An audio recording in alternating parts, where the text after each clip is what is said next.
ব্যবস্থাপনা কীরকম আছে? এখনও অবধি আমাদের 5টা বোধহয় স্কুল দেখা হয়েছে, তো আমরা বিফোর টাইমে আছি।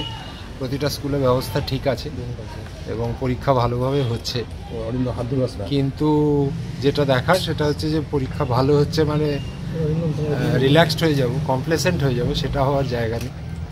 আমাদেরকে প্রতিনিয়ত নজর রাখতে হয় আমাদের ছাত্রছাত্রীর জন্য, গার্জিয়ানদের জন্য, এবং সমগ্র ব্যবস্থায় রাজ্য প্রশাসন, জেলা প্রশাসন যেভাবে আমাদের সঙ্গে সহযোগিতা করছে, যেভাবে আমরা একযোগে কাজ করছি, এটা একটা দৃষ্টান্তমূলক টিমওয়ার্ক সম্ভব হচ্ছে বিকজ একদম উচ্চতর নেতৃত্ব থেকে সবাই আমাদেরকে যেভাবে সাপোর্ট দেওয়া হয়েছে, মাননীয় মুখ্যমন্ত্রী বলুন, মাননীয় শিক্ষামন্ত্রী বলুন, শিক্ষা দপ্তর বলুন, প্রিন্সিপাল সেক্রেটারি বলুন, এবং প্রতিটি জেলায় জেলা প্রশাসকের অফিস থেকে, ডিআইদের কাছ থেকে, এবং আমাদের নিজস্ব টিম তো আছে, সব মিলিয়ে যে জায়গাটা তৈরি হচ্ছে সেটা হচ্ছে যে আমরা সামগ্রিকভাবে সুষ্ঠু ব্যবস্থা, পরিষেবা এবং আমাদের ছাত্রছাত্রীর ভবিষ্যৎ, গার্জেনদের কথা মাথায় রেখে আমরা যাতে সুনিশ্চিত করতে পারি সেই দিকে আমরা অগ্রসর। এখনও অবধি 3টে পরীক্ষা হয়ে গেছে, আজকে হিস্ট্রি পরীক্ষা চলছে। আমি আশা করব পরীক্ষা ভালোভাবে হবে, কিন্তু তার মানে এটা নয় যে পর্ষদ নজর দেবে না। প্রতিটি স্কুলের প্রতি সমান নজর যতটা সম্ভব হচ্ছে। আমি ঘুরছি, সচিব সাহেব ঘুরছেন অন্য জেলায়, তো এই বিষয়গুলো আমাদের থাকছে। এটাই আমাদের বলার যে আমরা সামগ্রিকভাবে সবার জন্য এই যে কনফিডেন্স বিল্ডিংয়ের কাজটা করছি, এটা কিন্তু সুদূরপ্রসারী হবে। ভবিষ্যতে এই প্রজন্মই দৃষ্টান্তমূলক সিটিজেন হিসেবে, নাগরিক হিসেবে আমাদের দেশের দশের কাজ করবে, এটাই আমার আশা। আপনার সময় দেখছি যে জেলা পরিদর্শন, এটাকেও দেখেছিলাম, জেলায় ঘুরছিলেন পরীক্ষার, কী বার্তা এটা?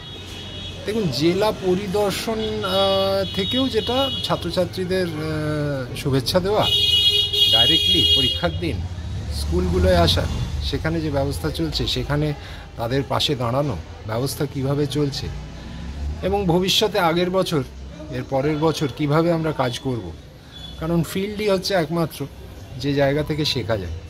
তো এইগুলো বলতে পারেন এক ধরনের ফিল্ড ওয়ার্ক আমার কাছে।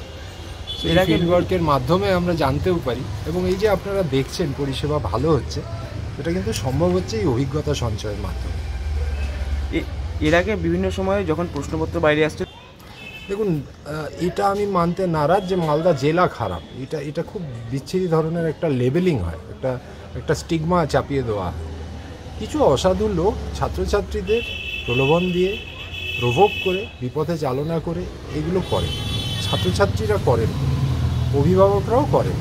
এটা শুধুমাত্র এই কিছু মধ্যিখানে থাকা লোক যাদের উদ্দেশ্যটাই হচ্ছে অসাধু, তাদের ক্ষেত্রেই এটা দেখতে পাই আমরা, এবং তাদের জন্যে ভিক্টিমাইজ হয়ে যাচ্ছে ছাত্রছাত্রী। কিন্তু আমাদের তো কিছু করার নেই। আমরা প্রশাসনকে জানাই, আমরা ছাত্রছাত্রীদের কাছ থেকে যতটা যে উদ্ধার হয়, আমরা বারংবার নোটিফাই করেছি যে মোবাইল বা ইলেকট্রনিক ডিভাইস নিয়ে আসবে না।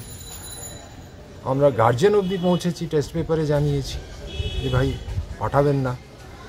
তৎসত্ত্বেও দু একজন আসছে, দু একজন ধরা পড়ছে, তাদের পরীক্ষা বাতিল হয়ে যাচ্ছে, সম্পূর্ণ পরীক্ষা। সেটা খুব একটা সুখপ্রদ নয়, কিন্তু সেটা করতে আমরা বাধ্য, কারণ না হলে ডিসিপ্লিন কখনো আসতে পারে না। এই জায়গাটা আমাদের কাছে খুব ইম্পর্টেন্ট, এবং আমাদের এটা নির্দেশও, সেই নির্দেশ অনুযায়ী আমরা কাজ করছি, এবং সেই নির্দেশ কোনোভাবেই উল্লঙ্ঘন হচ্ছে না। এটা ভালো দিক, এবং আমরা চাইবো এইভাবেই যাতে করি। যানজট পেলেন শহরে কোনো যানজট? দেখুন, প্রতিটি জায়গার নিজস্ব জিওগ্রাফিক্যাল লোকেশন আছে, তার পরিষেবা আছে, রাস্তাঘাট আছে, সেই অনুযায়ী প্রশাসন কিন্তু ব্যবস্থা নিয়েছে। স্তব্ধ রাস্তা এটা কিন্তু নয়, এটা অনেক সময় রিপোর্টেড হয়। পরীক্ষার সময় কিন্তু ফ্লো আছে, ট্রাফিক ফ্লো আছে, ট্রাফিক আছে, ট্রাফিক ফ্লোও আছে, কোথাও এরকম নয় যে আটকে গেছে।